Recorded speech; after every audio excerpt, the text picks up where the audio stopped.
India TV 9 news Maharashtra. Mohol शहरातील अण्णाभाऊ साठे नगर परिसरात राहणाऱ्या 24 वर्षीय तरुणीने बुधवारी पहाटे राहत्या घरी गळफास घेऊन आत्महत्या केल्याची दुर्दैवी घटना घडली। या प्रकरणी मोहोळ पोलीस ठाण्यात अकस्मात मृत्यूची नोंद करण्यात आली असून आत्महत्येचे नेमके कारण अद्याप समोर आलेले नाही। मृत तरुणीचे नाव कीर्ती किसन शेजाळ असे असून ती एका खासगी बँकेत नोकरी करत होती।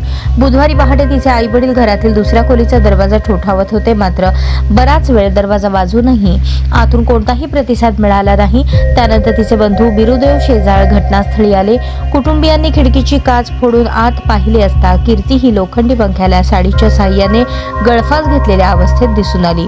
त्यानंतर दरवाजा तोडून तिला तातडीने ग्रामीण रुग्णालय मोहोळ येथे दाखल करण्यात आले, मात्र वैद्यकीय अधिकाऱ्यांनी तपासणीनंतर उपचारापूर्वीच तिचा मृत्यू झाल्याचे घोषित केले।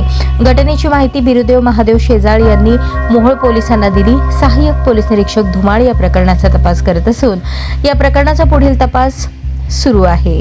तपासानंतरच आत्महत्येचे कारण स्पष्ट होणार असल्याचे पोलिसांनी सांगितले।